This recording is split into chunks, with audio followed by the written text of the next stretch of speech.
Bonjour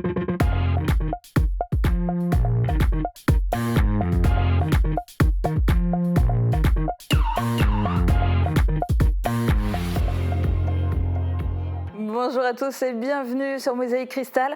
En fin d'année, vous avez l'habitude de voir sur toutes les chaînes des rétrospectives. On en fait aussi d'ailleurs d'habitude, c'est rentré vraiment sur l'info. Et puis cette année, on a voulu faire un flashback. Et ce premier flashback, on va le faire avec Julien, Marie-Morgane et Thibaut. Et on va commencer au tout début, Julien. Tous les deux, on était de l'aventure dès les tout débuts de Mosaïque à l'époque. On avait démarré, je me souviens, c'était le 16 août 2005. C'était la première personne d'ailleurs que j'avais vue qui m'a ouvert la porte, avec les cheveux longs encore à l'époque. Oui, c'était une autre époque. C'était il y a très longtemps. D'ailleurs, on a même plus d'images. Non. Elles ont été perdues dans le temps.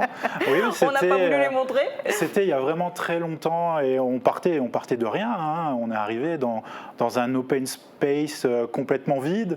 Voilà, c'était un peu la fête parce qu'on récupérait des ordinateurs, on récupérait du matériel. On se rencontrait parce que certains se connaissaient déjà. Moi, je connaissais personne. Donc voilà, j'ai fait la rencontre de plein de monde. Et puis, on n'a pas traîné, parce qu'il me semble qu'on a diffusé un mois après notre arrivée ou quelque chose comme ça. C'était fin octobre, ouais. Ouais, c'était rapide. On partait de zéro, il fallait créer un habillage, des concepts d'émissions. Fallait prendre des contacts d'actualité, j'imagine, puisque c'était toi qui drivais tout ça. Et vraiment, c'était une sacrée époque. Et puis, c'était plein de défis, parce que moi, j'étais là en tant qu'infographiste. Donc, c'est quoi un infographiste, finalement ? C'est un gars qui fait des dessins sur l'ordinateur, on va dire comme ça. Et à la télé, je faisais des génériques, ce genre de choses, quoi. Et puis, un jour, Francis m'a dit... on lance la chaîne et tout le monde va passer devant la caméra. Je dis, tout le monde va passer devant la caméra, même moi. Ah oui. Et donc moi je me suis retrouvé avec les sorties du week-end, voilà. Donc qu'on devait tourner dans l'open space. Je ne sais pas si tu te souviens, Julia, il y avait toute une série de bureaux et au fond il y avait le plateau qui était ouvert. Et bien sûr, quand on tournait, on n'était pas en direct à l'époque. Quand on tournait, il fallait faire silence dans l'open space. Il fallait couper tous les téléphones. Espérer qu'on n'ait pas de visiteurs à ce moment-là. Exactement. Et puis moi, mon concept, c'était de débiter les sorties comme ça, face caméra. Bonjour à tous, aujourd'hui nous allons voir. Et c'était hyper difficile, j'avais jamais fait ça. Et je me souviens, la grosse difficulté de cette émission, c'est que je devais faire quasi toute l'émission d'un coup sans me tromper. Alors sans me tromper, moi, franchement, c'est difficile.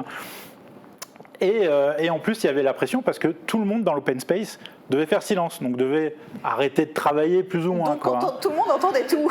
Ouais, tout le monde entendait tout. Quand tu bafouillais, tu étais là, oh non, il faut que je recommence tout. Et voilà, ça c'était difficile, mais c'était des débuts très sympathiques. C'était le début de l'aventure. Depuis, on a énormément évolué. L'équipe aussi a évolué, puisque vous n'étiez pas encore là à ces tout débuts. Ils n'étaient même pas nés, je crois. Mais si, quand même, arrête, on n'est pas si vieux que ça, Julien, s'il te plaît. S'il te plaît.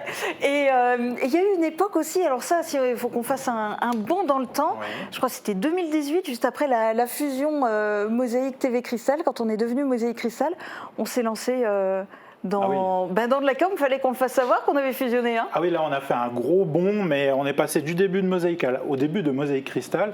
Et ouais, il fallait un peu expliquer tout ça, remettre un coup de com sur notre nouvelle chaîne presque. Et je me souviens qu'on avait fait un shooting photo parce qu'on avait fait toute une opération où tu étais en 4x3, Marie-Morgane aussi. Alors en 4x3, ça veut dire sur des grandes affiches. Et donc on avait fait un shooting photo avec Sébastien, un excellent photographe, je tiens à le préciser en passant. Et lors de ce shooting photo, j'avais fait un petit making-of. Je vous propose d'en découvrir un extrait.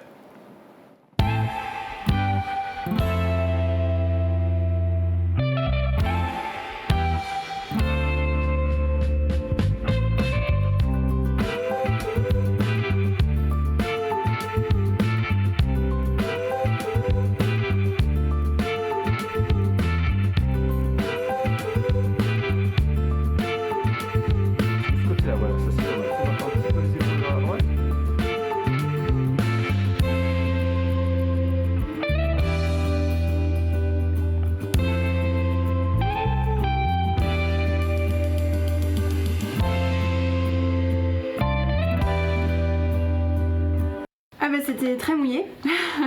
Il y avait vraiment la tempête sur moi pour le coup. Mais voilà, il faut se dévouer pour l'équipe. J'adore comment ce petit making-of finit parce que vraiment comme Harry Morgan dit ça, ça représente un peu la philosophie de Mosaïque Crystal. On est quand même une équipe, une belle équipe et on aime se donner à fond quoi, malgré tout. Ouais, et toi, t'as beaucoup donné pour le making-of. Un petit peu, oui.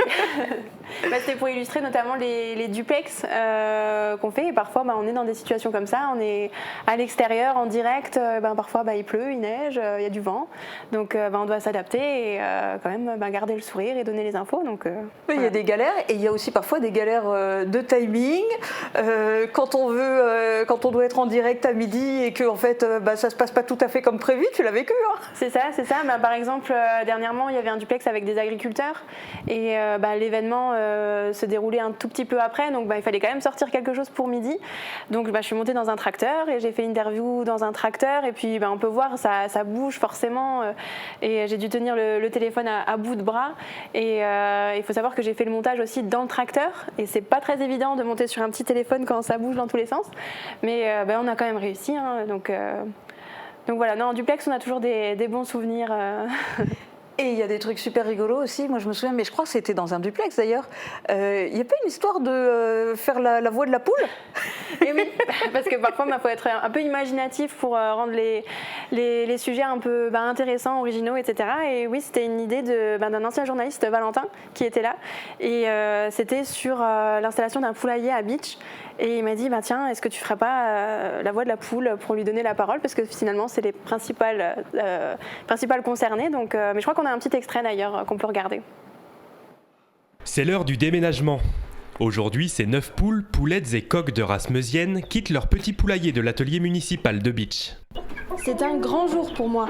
J'attends cela avec impatience depuis 2 mois, même si j'ai un peu peur de l'inconnu. Très fort. On avait déjà eu aussi, je crois que c'était Francis qui avait fait le meuh d'une vache. Un meuh légendaire, je dirais. Un meuh légendaire. Bon, alors, si je reprends ton exemple, Marie-Morgane, toi, tu as vécu bien sûr des galères sur des duplex parce que c'est le truc le plus aléatoire. Il y a aussi des tournages qui sont aléatoires et qui sont parfois compliqués, en particulier quand il y a beaucoup de journalistes qui sont là. Et toi, il t'arrivait quoi dans ce... Oui, je vois exactement où tu veux en venir. En fait, il y avait, c'est notamment quand il y a des visites de ministres, ou il y avait même le président Macron qui était à Forbach il y a quelques années. Et en fait, il y avait un moment une interview avec le ministre de l'Éducation nationale de l'époque, Blanquer. Et moi, j'étais prête. Là, on voit les images. Donc, il y a tous les journalistes. Il faut s'imaginer tous les journalistes autour de nous. Et moi, j'étais prête. J'étais bien avec mon micro comme ça, bien placé. Et d'un seul coup, je sens qu'une caméra se pose sur ma tête. Et je me dis, qu'est-ce que c'est? Et je me suis dit, je ne vais pas bouger. Moi, je tenais aussi ma propre caméra. Je dis, je ne veux pas bouger le temps de l'interview. Et en fait, c'était un journaliste de BFM qui m'avait utilisé comme trépied. Voilà, tout simplement. Sympa, les confrères. Ouais. Alors tout ça, quelque part, ça me fait dire que tu n'as pas froid aux yeux, que tu n'as pas peur, quoique, il y a un tournage où tu t'es trahi. Oui. C'était récemment les couloirs de l'effroi à Beach.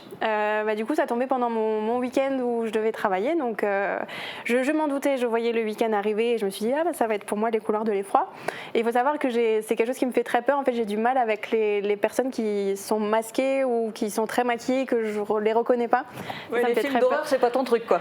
Ça dépend, mais c'est vraiment voir des gens où je ne reconnais pas leur visage. Ou ça me stresse. Et du coup, je me suis dit, bon, comment je vais faire? Je vais vraiment faire une crise de panique. Du coup, j'en ai parlé à Thibaut et il m'a dit, bon, écoute, tu sais quoi, je t'accompagne, il n'y a pas de souci. Et du coup, je me suis dit, si déjà on est à 2, autant faire quelque chose d'un peu plus sympa. Et du coup, je me suis mis à l'écran pour vivre un petit peu le truc, une sorte d'immersion dans les couloirs de l'effroi. Et on a aussi un petit extrait pour voir un petit peu ce que ça a donné. Merci. C'est mieux comme ça, je trouve aussi.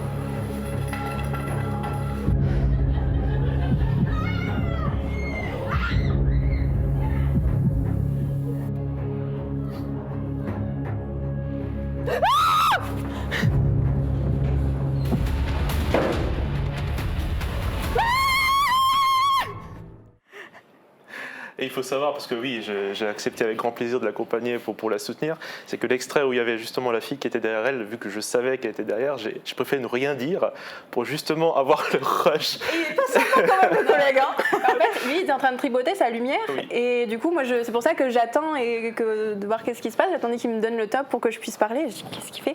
D'un seul coup, je me retourne et je la vois. Et voilà. Donc, J'ai bien fait d'attendre. Hein. Mais même moi qui était un peu extérieur, qui filmait ce qui se passait devant moi, je me suis fait avoir plusieurs fois par des screamers, par des personnes qui sont apparues du noir comme ça. Je me suis fait avoir et j'ai raté justement certains moments où elle a eu peur, où moi j'étais totalement, j'avais peur. Je me suis effrayé, et du coup la caméra ne filmait pas et puis voilà, bon, ça arrive. Mais du coup, on s'est dit que l'année prochaine, on allait échanger et que moi j'allais le filmer. On s'est dit que ça pourrait être une bonne idée. C'est acté, hein, on fera l'échange. Ok, Voilà. vendu. Donc rendez-vous l'année prochaine à la Citadelle. Si tu filmes, tu vas trembler de peur comme ça. La caméra, comment ça va être possible? Ah ben ça va bouger. Si vous ratez, vous y retournez. On est d'accord, à l'arrivée, il y a un beau reportage qui sort, comme d'habitude. Hein. On fera de notre mieux, comme toujours. Ça marche. Bon, mais Thibaut, on sait que tu n'as pas peur, toi, et en particulier, pas peur du vide. Hein. Tu nous as bluffé. Oui, c'était un particulier, c'était justement un long format que je faisais avec Urani, qui était encore chez nous à l'époque, et on faisait un long format sur les travaux en hauteur. Et il y avait justement cette occasion où des voltigeurs étaient à la Citadelle de Beach pour nettoyer les parois. Et j'avais discuté avec Urani, et Urani m'avait dit « ce serait bien que tu sois en immersion dans le truc et que tu ailles sur une corde et que tu ailles sur la paroi. » quoi. J'ai fait « D'accord, très bien, je vais le faire. » Et donc du coup, une fois sur place, ils étaient super sympas avec moi. On a checké le matos et tout, sécurité et tout. Et puis, avant d'en parler, je vais laisser l'extrait, ça va plus causer, je pense, les images.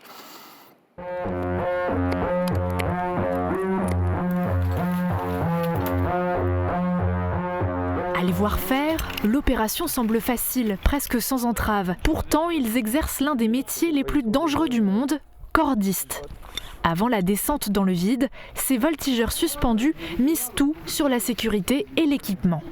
Alors là, je suis en train de me débrouiller comme je peux pour trouver des points d'ancrage assez sécuritaires. Et là, du coup, j'essaye de récupérer la corde de l'autre côté de la meurtrière pour pouvoir m'accrocher sereinement.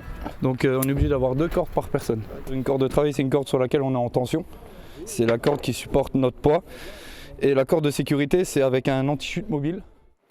Moi, je me souviens de ce reportage et puis j'étais persuadé que c'était quelqu'un d'autre qui avait fait les images, que c'était un voltigeur qui avait pris la caméra. On Et... ne lui avait pas accroché de GoPro, c'était ouais, Thibaut. C'était bien moi. Alors, bien sûr, j'avais pas peur du vertige, mais le plus dur, c'était en fait de se mettre dans le vide. C'était la phase la plus dure, c'était de se lancer. Et une fois qu'on est sur la paroi, ça va. Le fameux lâcher prise. Le fameux lâcher prise, voilà, c'est ça. Une fois que ça s'est passé, c'est nickel. Après, il y a aussi les conditions, c'est-à-dire qu'on est accroché. J'avais, je crois, ma main qui tenait justement la corde et une main où je tenais justement mon iPhone et je devais prendre des plans comme ça un peu partout. Et j'avais plus peur du matériel, qu'il arrive quelque chose à mon matériel que de moi en fait, qu'il m'arrive quelque chose en fait. C'est la conscience professionnelle, hein, c'est beau, comme ça. C'est beau, c'est joli. Mais au-dessus de la, pendu à la corde, j'ai pu prendre de belles images et puis j'ai même fait un morceau d'interview justement avec le voltigeur à côté de moi. Non, c'était vraiment quelque chose qui m'avait beaucoup marqué, quoi, oui. Puis on a eu l'occasion de constater aussi que tu n'as pas du tout le vertige, c'est-à-dire y compris quand on ne touche pas ni le sol ni une paroi, puisqu'on t'a vu en avion aussi. Oui, j'avais déjà fait plusieurs reportages avec notamment à l'aérodrome de Sarreguemines et là j'ai une pensée pour David qui faisait encore les fameux en immersion dans les différents clubs. Avec Morane, on l'accompagnait souvent sur 6 différents tournages et il y en a un qui m'a marqué, c'était celui à l'aérodrome de Sarreguemines et où David n'était pas trop serein non plus, mais bon après il a passé un super moment et il faut savoir que durant le tournage, je me suis dit c'est dommage de rester au sol, de filmer le décollage du planeur où il était dedans. On va essayer quand même d'avoir des images en l'air du planeur. Et donc du coup, on passera l'extrait juste après, mais il faut savoir que j'étais dans un avion à côté et on essayait désespérément de chercher le planeur qu'on n'arrivait pas à trouver. Oui, Charlie. Voilà, on n'arrivait pas à trouver dans le ciel, on regardait partout, on n'arrivait pas à trouver le planeur. Et donc mon pilote et le pilote du planeur étaient en train de communiquer pour essayer de se trouver. Et au moment où on s'est trouvé, il faut savoir que moi j'avais la grosse caméra dans un petit cockpit, j'étais tout resserré et j'ai pris la grosse caméra pour bien zoomer pour avoir le planeur. soit notre avion allait beaucoup trop vite, soit ça bougeait beaucoup trop vite et mes images étaient inexploitables. Je ne pouvais pas. J'ai zoomé à fond, j'avais le planeur, mais l'image bougeait comme pas possible. Et finalement, j'ai fait un tour en avion, mais toutes les images étaient inexploitables, quoi. On va regarder l'extrait quand même. Ok, c'est bon, on y va.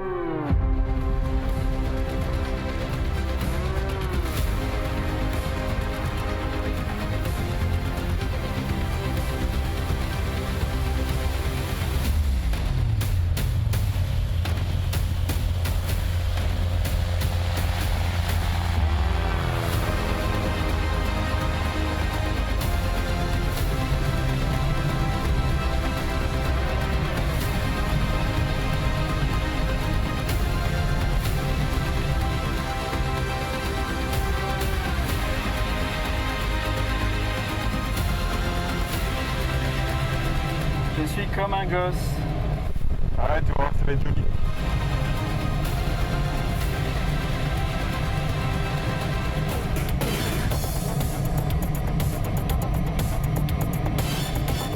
Toujours qu'on a l'occasion. Donc, David a passé un super bon moment et moi j'ai essayé désespérément de le choper avec la caméra, j'ai pas réussi, mais au final j'ai eu un vol gratuit et c'est très bien. Oui, ça fait toujours plaisir, mais c'est vrai que courir comme ça après des images, réussir à choper ce qu'on veut, ça nous arrive souvent sur des tournages. Il y a plusieurs exemples, il y a notamment dans les courses, les 10 km de Sarreguemines, mais ils courent trop vite les gars. Si tu veux filmer le départ, le milieu, l'arrivée, mais tu peux pas en fait. Oui, les 10 km de Sarreguemines, c'est encore une fois une autre difficulté. Bon, heureusement que j'avais Marie-Morgane qui était là pour être à un autre point du circuit, pour pouvoir prendre justement des images à un autre point. Mais au tout début, avant que la course commençait, j'ai dû prendre des interviews des membres de l'entreprise Ineos et des membres de Continental. Ineos étaient tous regroupés pour un shooting photo et donc j'ai pu les interviewer sans souci. Mais je n'arrivais pas à trouver les gens de Continental. Et on était à moins de 5 minutes du départ. Et ils étaient éparpillés. Ils étaient éparpillés et on était à moins de 5 minutes du départ et je devais absolument trouver quelques-uns pour faire des interviews. Et j'ai couru jusqu'à la ligne d'arrivée, enfin la ligne de départ. J'arrivais pas à trouver, donc j'ai essayé de repérer les différents t-shirts avec le logo Continental. Et après non, j'ai pas envie de faire l'interview. Non, j'ai pas envie. Je vais pas arriver à avoir mon interview. Et j'ai quand même réussi à choper, je crois, 2 personnes pour les interviews. Et à moins d'1 minute avant le départ. Et puis j'ai eu le temps vite de me mettre devant la ligne pour le départ, mais niveau timing, c'était très serré. C'est vrai que c'est pas évident ce genre de tournage. J'ai fait plusieurs fois les 10 km. Et moi, ma technique, c'est que maintenant, je filme le départ. Après, j'attends Yann Schrupp. Et après, je vais faire les images des autres coureurs. C'est une tactique. C'est ma technique. J'attends Yann Schrupp. Bah oui. Ouais. Mais c'est vrai que là, tu le disais, il faut parfois courir après les gens pour avoir des interviews. Parfois, il faut courir tout court pour avoir des images ou faire des longs trajets, des longs parcours. Oui, je pense à la nuit des sorcières à Ambar, il y avait je pense qu'ils le fait, je crois, tous les années, tout un sentier autour du village, sur la piste cyclable, qui fait au moins plus de 5 km, 6 km. Et le problème, c'est que les événements, pour faire peur aux gens, étaient éparpillés sur tout le sentier. Ce qui fait que je me suis dit, pour avoir assez d'images, je suis obligé de faire tout le sentier. Et donc, j'ai fait avec mon matos, j'ai fait 6-7 km de marche, et pour au final une petite vingtaine d'images, quoi. Donc, parfois, il faut faire de l'effort pour avoir des belles images, quoi. Oui, mais tu sais quoi, ça fait un peu petit joueur, parce que je pense que ça se compte en centaines de kilomètres pour Julien, pour aller faire les matchs de foot, notamment les matchs de foot en direct à l'extérieur. Oui, en voiture, je tiens à le préciser, enfin en car régie. Et d'ailleurs, en car régie, on peut parler de ce fameux car régie quand même qui nous fait des fois un peu défaut malgré tout. Alors c'est quand même une belle bête qui est toujours vaillante, mais qui des fois a besoin d'un petit coup de booster. Alors je pense notamment lorsqu'il ne bouge pas trop souvent, la batterie tombe en panne. Donc nous, on se retrouve à devoir pousser le monstre quand même qui chargé à bloc doit faire. J'ai aucune idée de combien il fait, mais c'est lourd, je peux vous le dire. Et c'est souvent quand on doit partir à telle heure pour être sur place pour une prestation, pour une captation ou quoi que ce soit, où on se rend compte, le car régie ne démarre pas. Qu'est-ce qu'on fait ? On appelle les JRI. Alors il y en a qui font la sourde oreille. Ah non, moi j'ai rien entendu. Et il y en a d'autres qui viennent nous donner un coup de main. À 3 ou 4, on arrive à au moins le sortir du garage. Et puis sinon les câbles, et puis, les câbles aussi. Voilà, à sortir l'autre camionnette pour pour faire un coup de booster. Et sinon, ouais, le foot, c'est vrai qu'on a suivi tout le SFC la saison précédente et on a fait beaucoup de kilomètres. On est allé partout en Moselle ou en Grand Est, des endroits que je ne saurais même plus situer sur la carte. En général, c'était Marc qui faisait le GPS, donc il suffisait de le suivre. Et puis c'était des belles aventures, toujours des installations un peu épiques, parce qu'on arrive sur des stades où personne nous attend ou presque. Et puis on ne les connaît pas, on ne sait pas à quoi ils ressemblent. On ne sait pas du tout à quoi ils ressemblent. Donc on arrive sur des stades qui sont complètement à plat, sans aucune tribune. Alors là, on est là, ah mince, comment on va faire ? Alors des fois, on se fait un peu piéger, des fois, on anticipe. Je me souviens notamment d'une fois où on a carrément ramené notre grue, parce qu'on savait qu'on allait être sur un stade à plat. Et lorsqu'on est sur un stade à plat, en fait, quand on filme les joueurs, ils sont les uns derrière les autres. Oui, ça donne rien, on voit rien de l'action. C'est difficile. C'est compliqué. Et d'ailleurs, nos internautes n'hésitent pas à nous dire mais il faut lever les caméras. Merci du conseil, mais il n'y a pas de tribune, il n'y a rien. Alors je me souviens, une fois, on avait ramené une grue. Voilà. Puis c'était aussi des aventures où on fait le match et puis bim, on se rend compte que le car régie, il a un pneu crevé. Alors pour partir, c'est toujours un peu embêtant. Surtout qu'on est souvent des dimanches à je sais pas où, donc c'est toujours un peu embêtant. Mais on avait une équipe sympa et puis notamment Roger, Roger qui est toujours débrouillard et qui nous donnait des sacrés coups de main lors des aventures de foot. Ouais. Et puis surtout quand le SFC gagnait, on était contents. Par contre, quand il perdait, j'avoue que les 3 heures de route qu'on devait faire pour retour, on était un peu fâchés. Oui, c'est frustrant de faire autant d'heures de route pour une défaite. J'ai encore une autre anecdote. On avait fait 2 heures de route pour aller je sais plus où. Et on commence à filmer le match. Et là, malheureusement, un joueur du SFC se blesse gravement. Et on ne savait pas quoi faire. Est-ce qu'on rendait l'antenne ? Est-ce qu'on gardait l'antenne ? On avait quand même pas mal de monde qui était en live sur Facebook, qui nous suivait. Et puis les arbitres qui ne prenaient pas de décision. Et voilà, exactement, parce que moi je connais rien au foot, même si je faisais la réalisation, c'est pas grave. Et en fait, ce que je ne savais pas, c'est qu'il y a un délai que l'arbitre peut garder pour relancer le match. Et je crois que c'était 3 quarts d'heure quand même le délai. Donc jusqu'au bout, on pensait que le match allait être relancé. Et puis finalement, au bout des 3 quarts d'heure de rien, qu'il fallait combler, le match a été annulé. Donc on a dû tout remballer, refaire nos heures de route et voilà. Mais le joueur du SFC s'en est bien remis. Quelques semaines après, il était de nouveau sur pied. Et tant mieux, vous aviez juste fait l'aller-retour pour rien. Ouais, on est retourné là-bas pour faire le vrai match qu'on a joué, qu'ils ont joué réellement, quoi. Alors ça, c'était les aventures de l'équipe foot. Mais vous deux, vous avez souvent été en binôme et des aventures, je suis sûre, vous en avez plein parce que en immersion, au final, à l'arrivée, on te voit toi, Marie-Morgane, à l'écran, mais c'est systématiquement filmé par Thibaut. Et alors, tandem de choc ?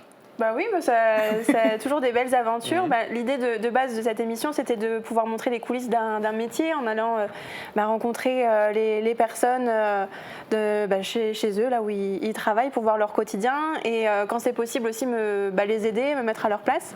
C'était le cas notamment dans la toute première émission avec le maraîcher, où là, je l'ai aidé toute la journée à accueillir les fruits, les légumes. J'ai même aidé à faire la livraison. C'était super chouette et aussi on s'adapte aux horaires des personnes. Donc là, par exemple avec le maraîcher, il commençait à 6h du matin, donc on était là-bas à 6h du matin. Et au programme, c'était notamment tomates. C'est ça, notamment les tomates, oui. Je crois qu'on a un petit extrait d'ailleurs.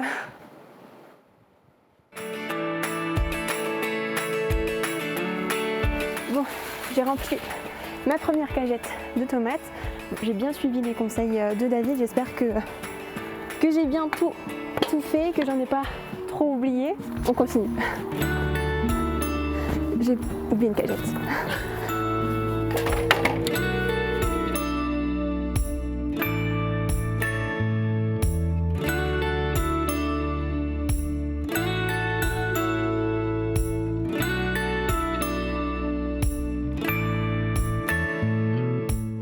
Bon, on a déjà ramené pas mal de cagettes. Alors ça fait 1 heure qu'on est au niveau des tomates et je peux dire que c'est déjà fatigant. Et la journée n'est pas finie. Je pense qu'on va être bien fatigué à la fin de la journée.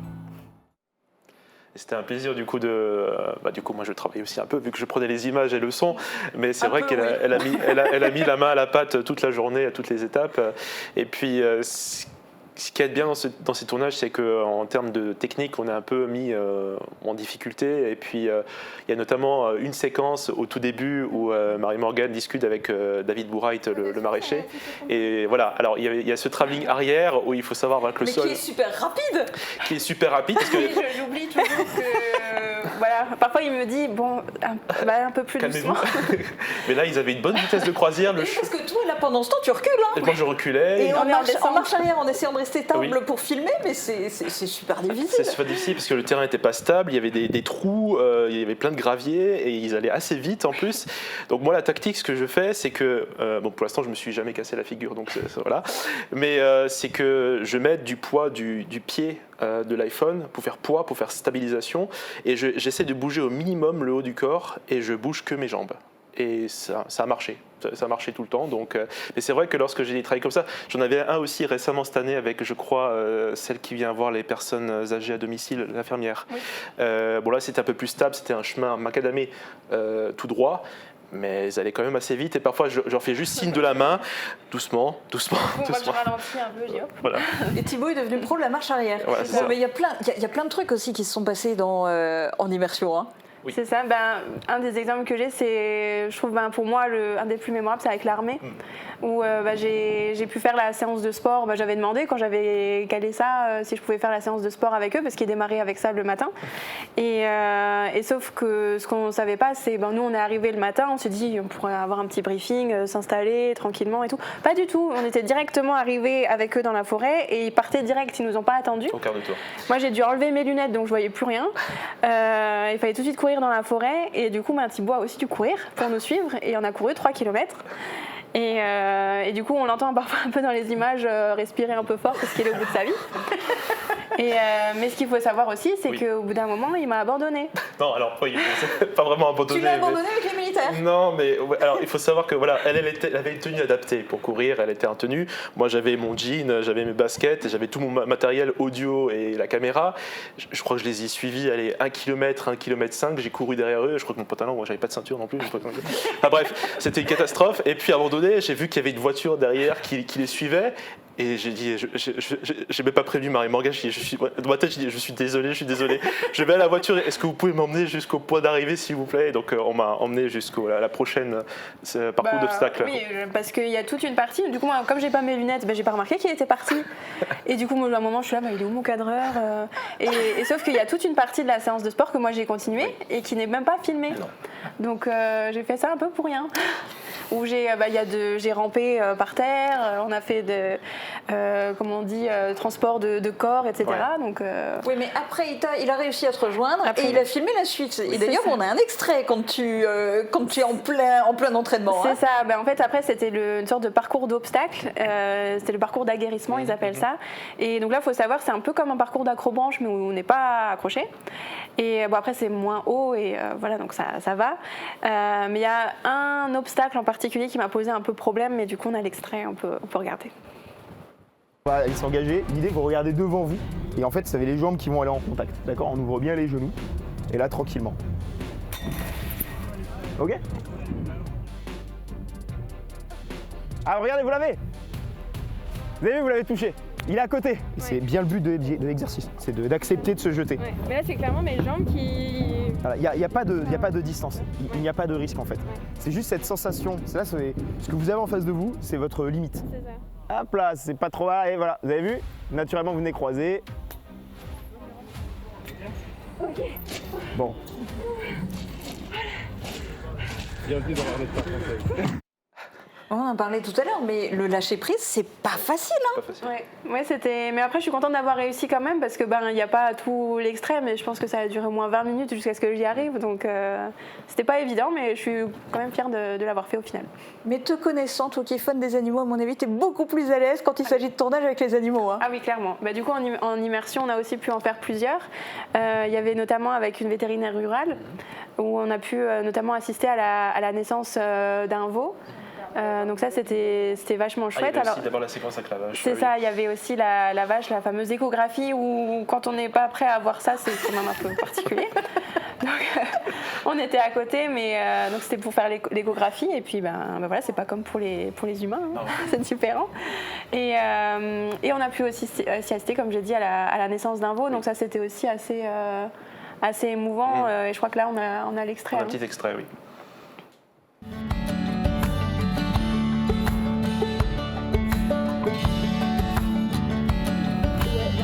Ce qu'on va faire, moi je vais mettre une ligature là-dedans, je mets un antibio et je suis même pas sûre que j'ai besoin de refermer ici.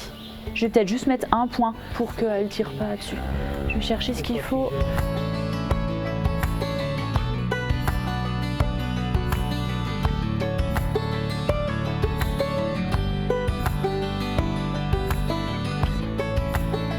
Et du coup je lui fais juste une injection d'antibio dans le cordon.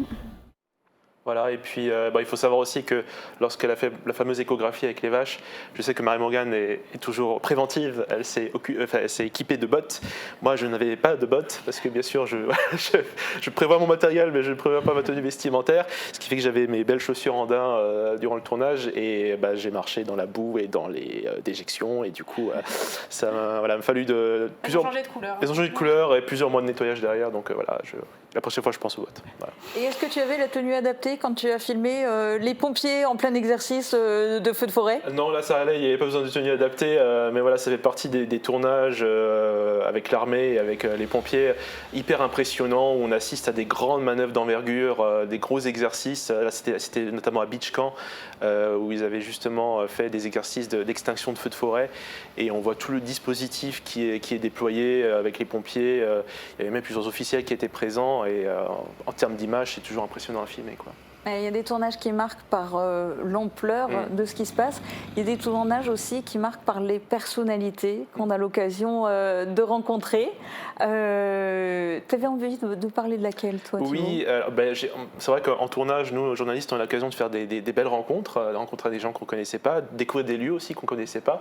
Et j'avais en souvenir en tête le Honigberg, c'est un endroit que je ne connaissais pas, à côté de Binin, où j'ai pu rencontrer Justine Perrin, qui justement avait son terrain, qui avait acheté le terrain de sa grand-mère, qui fait pousser maintenant des plantes aromatiques.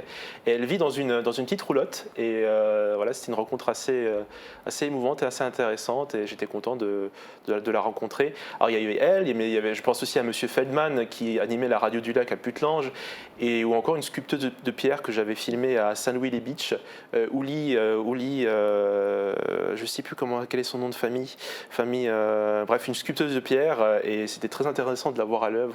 Voilà, on a tous des gens qui nous ont marqués comme ça au fur et à mesure de notre carrière. Et il y en a qu'on a aussi l'occasion de suivre, de voir évoluer. Toi, tu as pu suivre finalement de près l'aventure Rosélie. C'est ça, Rosélie Biscuit, une passionnée de biscuits et de pâtisserie qui a commencé dans sa cave, chez elle, à Aubergalbach. Et puis, c'est cette année d'ailleurs que j'ai filmé avec elle du coup, son nouveau local à l'Ezat-la-Ruche à Sarreguemines. Donc on peut suivre le parcours comme ça de gens qu'on a rencontrés en tournage, et c'est toujours... moi, ça m'a fait un petit pincement de voir son évolution, de voir qu'elle a progressé. Voilà. C'est ce qui est passionnant aussi dans notre métier, c'est que tous les jours on rencontre des personnes différentes et on ne se rend pas compte, mais il y a plein de talents aussi sur le territoire. Là je pense notamment à Lisa Dan, j'avais pu faire le reportage avec elle juste après Incroyable Talent, et pareil, on la suit dès qu'elle sort un nouveau titre ou quoi que ce soit, donc je trouve que c'est pour on peut dire un petit territoire quand même, mais il y a beaucoup de talents. Il y a Yann Schrub en ce moment, on en parle beaucoup, et pour rester dans le sport, moi il y a toute l'épopée du SFC en Coupe de France aussi, j'ai pu les filmer pendant plusieurs années quand ils sont allés jusqu'en 16e de finale, et c'est toujours des ambiances de fou dans les stades. Moi c'était en plus parmi mes premiers reportages, donc j'étais pas forcément super à l'aise, mais je m'en souviens quand même parce que l'émotion, etc., des joueurs, des supporters et tout, c'est super. Et puis là, peut-être cette année, ils vont réitérer, donc c'est cool. Et puis il y a aussi une facette de toi que finalement les téléspectateurs ne connaissent pas forcément, que les internautes connaissent, mais pas les téléspectateurs. Et ça, c'est au niveau des réseaux sociaux. Vous avez fait plein de trucs, et notamment des trucs super rigolos. Ah oui, on compte plus ce qu'on faisait. Hein. Bon, Marie-Morgane est une lutine. On ne dirait pas comme ça. Elle est accompagnée de Sandrine. C'est vraiment un duo imbattable, et ça fait des années qu'on fait les lutins, donc à la période de Noël, où on les met en situation, les lutins racontent des blagues, les chants de Noël. Oui, ils écoutent de la musique. Ouais. Alors, on a toute une série aussi. On peut peut-être voir un extrait où vous faites des danses. Ouais. Voilà, parce on que avait repris les tendances TikTok. exactement, on s'était lancé sur TikTok. On avait créé notre compte. C'était la période de Noël. Et là, on peut les voir en train d'exécuter parfaitement, je tiens à le dire, une chorégraphie du premier coup sans aucun problème. Voilà, on avait eu pas assez de likes pour le travail qui était fourni, mais voilà. Il y avait aussi d'autres tendances. Je pense notamment à une vidéo qui a été faite en boucle. Ah oui, alors ça c'était... Alors vous savez quoi, moi je vous propose qu'on y revienne après sur les lutins, parce que j'aimerais bien qu'on finisse sur les lutins, mais avant ça, là, tu parlais de mise en scène, de chorégraphie, etc. Et j'aurais bien aimé qu'on fasse une parenthèse avec Thibaut et qu'il nous raconte, parce que toi, tu avais été sur le tournage d'un film de ICAM Productions.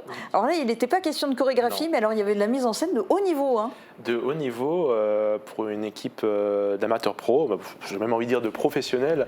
Et moi, ce que j'ai adoré sur ce tournage-là, c'est que ça me rappelle l'école. Ça me rappelle mes années d'école, c'est ça, à Rennes, lorsque j'étais dans mon école audiovisuelle, et de revoir cette ambiance de tournage, cette ambiance d'équipe, de mettre je ne sais pas combien de temps pour faire un plan. Ça m'a rappelé de beaux souvenirs à l'école. Et puis ICAM Productions, c'est une très belle équipe locale sur Sarreguemines, et ils font de très belles réalisations. Ouais. Et puis c'est pareil, c'est une équipe qu'on suit aussi depuis leur début. Moi j'avais parlé de leur tout premier court-métrage pour les réseaux sociaux justement, et ils m'avaient contacté, on est depuis restés en contact et on les a suivis, on a fait des reportages sur toute leur production, donc c'est chouette de les voir évoluer aussi au fil des années. Et puis pour tout ce qui est des réalisations, on s'en sert aussi ici régulièrement. Il y a parfois des courts-métrages, des histoires drôles, des choses comme ça qu'on tourne en dehors des reportages classiques, entre guillemets, d'infos. Et puis il y a des émissions aussi qui sont scénarisées. Toi, tu étais partie notamment sur le mode en vacances. C'est ça. Ça, c'était une super aventure avec Uranie. En fait, on avait pour idée pour l'été, parce que c'était pendant la période du Covid, justement, donc c'était un petit peu compliqué. Et on s'est dit, pourquoi pas faire voyager les téléspectateurs proches de chez eux finalement, et montrer qu'il y a plein de choses à faire, des activités, mais aussi des logements, des boutiques souvenirs, etc. Sur le territoire. Donc on a fait le territoire de Bitche, de Forbach, de Sarrebourg, etc. Et on a pu faire plein d'activités. Là on voit le karting, c'était top. On a pu, franchement c'était une super aventure, parce que c'était des grosses journées de tournage, parce qu'on tournait toute une émission sur une journée. Donc c'était vraiment assez lourd entre guillemets, mais franchement c'était que des super souvenirs avec Uranie. Oui, puis en allant dans plein d'endroits, en faisant plein de choses. Mais je me dis que quelque part tu dois aimer les vacances, parce que Julien parlait des lutins, mais en fait même les lutins, vous les avez emmenés à la plage. Hein. Ah bah oui. Oui, parce qu'on est créatif, et surtout on aime beaucoup s'y prendre longtemps à l'avance. Non, c'est une blague. Hein. Mais pour ce coup-là, on s'y est pris longtemps à l'avance, puisqu'on a tourné, pendant l'été. Oui. Voilà, les lutins qu'on a diffusés donc à Noël. Et je vous propose un petit extrait. Alors cet extrait, c'est en fait les rushs de la caméra. Donc vous voyez l'image, elle est toute pastel comme ça. Et ça, c'est les rushs qu'on filme. Extrait. Comme ça. Attends, vas-y, refais-le, j'ai changé mes paramètres, refaites le tout. Ok. Alors, plonge comme ça. Ouais. Lève la jambe. Ouais, fais une pause. Ok. Ok. Ouais, voilà, vraiment, je suis hyper content de faire les lutins avec ces deux chippies, parce que vraiment, elles reculent devant rien. Ou presque, et on on est imaginatif, on peut faire pas mal de choses. Et donc, ils sont magiques aussi, hein. Ce sont des pros des emballages de paquets de Noël. Hein. Exactement. Oui, les paquets de Noël. Cadeaux, on peut montrer l'illustration boucle, où en fait on a réussi à faire une boucle invisible sur TikTok. C'est ça, c'était voilà. une tendance du moment et c'était aussi... pas évident à faire ce tournage. Hein, alors voilà, parce que là, ce que vous voyez, c'est en fait que la moitié de l'installation, parce que au-dessus, il y avait Uranie qui laissait tomber un cadeau. Alors je sais plus qui glissait un cadeau chez. Il y avait. On était 4 ou 5, voilà, et puis il avait fallu réfléchir à attends, quelle est la chorégraphie, du cadeau, comment faire pour que. Oui, il y avait notamment Uranie qui était debout sur une chaise à côté de nous pour nous lancer les cadeaux, nous les relancer après. Enfin, c'était. Oui, c'était assez épique, et puis finalement le résultat était vachement bien. Donc au début, en tout cas, on a suivi pas mal les tendances TikTok. Il y a notamment une tendance où tu es venu et tu m'as embarqué là-dedans, où tu fais une petite danse et moi je te dis, je sais plus ce que je dis, on peut regarder un peu l'extrait. Oui, pareil, c'est pour quand on a lancé TikTok et au début pour se faire connaître, ce qui fonctionne c'est de surfer un peu sur les tendances et ça en faisait partie, donc voilà. On a toujours trouvé des idées.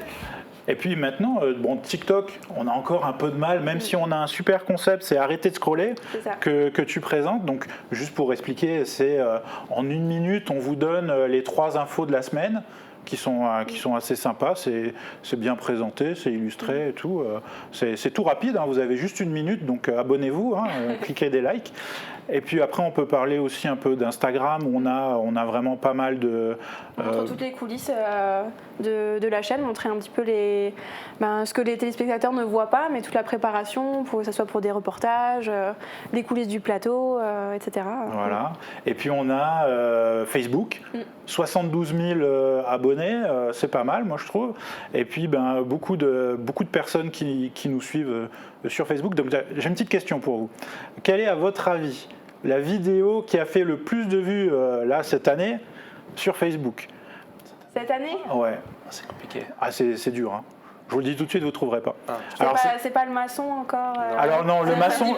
Alors non, c'est pas du tout un fait divers, c'est pas du tout le maçon. Alors le maçon, c'est sur Facebook, c'est un reportage chez un maçon qui dit qu'il a besoin. Il a besoin de main d'œuvre. On a encore des CV qui nous arrivent. On pourrait monter une boîte de maçonnerie, mais c'est pas le but du jeu. Non, la vidéo qui a le mieux marché, c'est un reportage de Guillaume sur Ultragarde. Ultragarde, c'était c'est une peinture réfléchissante. Sur les barrières de sécurité Exactement. au bord des routes. Voilà, c'est notre carton de l'année. Voilà. Donc, tu n'as pas parlé là-dessus. Donc vous me devez de l'argent. Bon, en tout cas, des cartons, des anecdotes, on en aura encore plein à raconter. Merci beaucoup à tous les 3 d'avoir témoigné comme ça aujourd'hui. Et on se retrouve demain pour un autre numéro de Flashback avec cette fois d'autres membres de l'équipe de Mosaïque Cristal. Très bonne journée à tous.